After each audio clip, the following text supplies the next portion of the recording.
people have been going at us a little bit for quite a period, because they're like, you guys have been watching so much basketball and you still don't know some of the rules, or you need to educate more on the positions of basketball. So today, the day has finally come where we're going to educate ourselves a little bit more on the positions of the NBA. Fats, are you excited for this?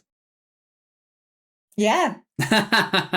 I just hope it goes through my head, because to this day, I still don't know what offside is in UK football. Yeah, and I explained it to her. And it just didn't go through my head. And guys, a lot of you will probably ask, why did we not do this sooner? Why has it taken so long? I'm going to be completely transparent, guys. The reason why it took us time is I didn't want to educate us to this level. And the reason being is what makes our reactions good in a sense and people want to watch us is because we lack that knowledge, and that's what makes it exciting. We're sometimes trying to figure out what's going on, and that's what makes it exciting. It's a genuine reaction as well. Yeah, if we're pros and we know everything, it kind of kills the element of fun and surprise, and it makes it a bit less. But learning the basics, I guess there's no harm in that. Yeah. Before we get into it, make sure you smash the subscribe and follow button and hype up this video. Let's go.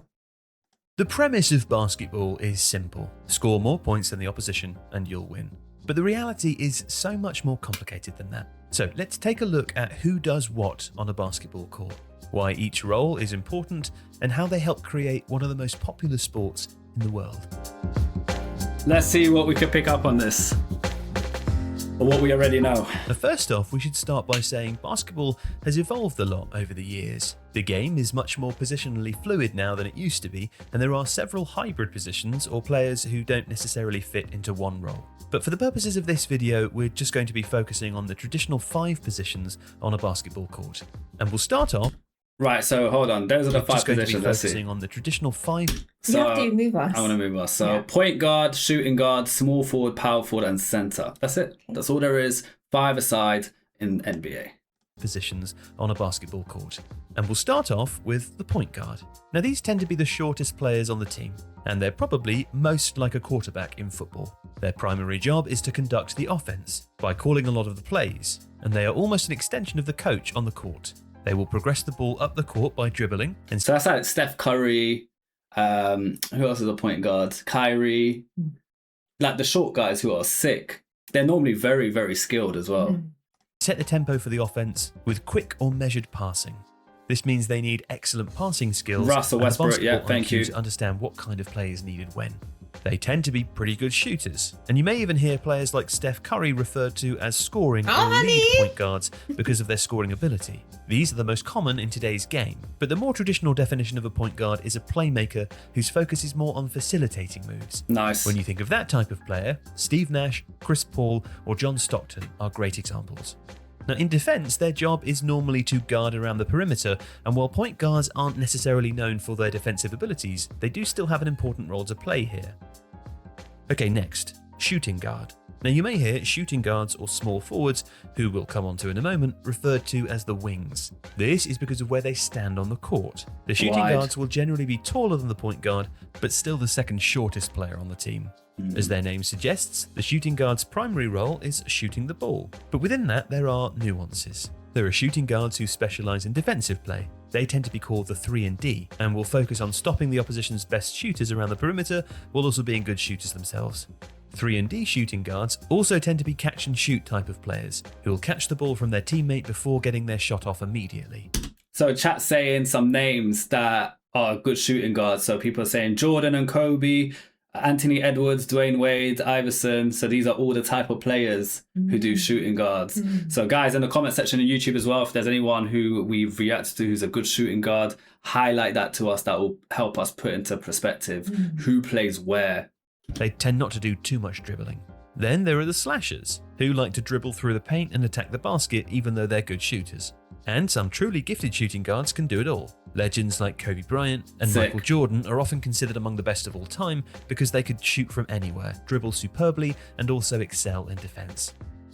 Okay, next up is the small forward. Confusingly, they are the 3rd tallest player on the team, and on average they're between 6'6" and 6'9" inches tall, so not that small. These players are all-rounders who can score from outside and inside the box, and like they're LeBron? good rebounders, having quick handling and someone can just guard said that. multiple positions. Nice, not Their good. size allows them to go over players who try to defend them, and they also have the strength to brush through opponents if needs be. On defense, they're usually given the responsibility of defending the opposition's best player. Ooh, and when you pressure. think of the very best, LeBron James is probably the player that comes to W Fats, man. Fats on fire today. Yes, I don't I'm know if it's because it's her birthday or learning. not, but something's happening. I'm learning. The fourth position on the team is the power forward.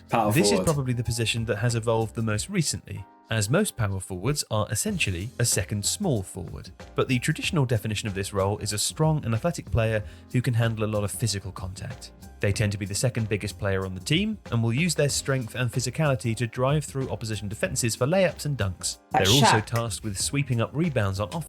Like Shaq, guys. Yeah, I think Shaq. Is Is Shaq one of them? It's kind of fun to put some names out there. while blocking opposition shots on defense. It's not uncommon that power forwards won't be great three-point shooters, but most will have a decent ability No. from mid-range. And There's some of that. the best examples include players like Tim Duncan. Duncan. And last, but certainly not least, is the centre. So this is Shaq's Centres are position. usually the biggest players on the team and Makes will sense. range between 6'11" and 7 feet tall on average. On offense, they'll spend most of their time around the basket, looking to score near it by using their height and strength to Duncan. overpower the position. As well as scoring layups, you'll see them scoring hook shots and dunks, but most will have a decent ability from mid-range shots too.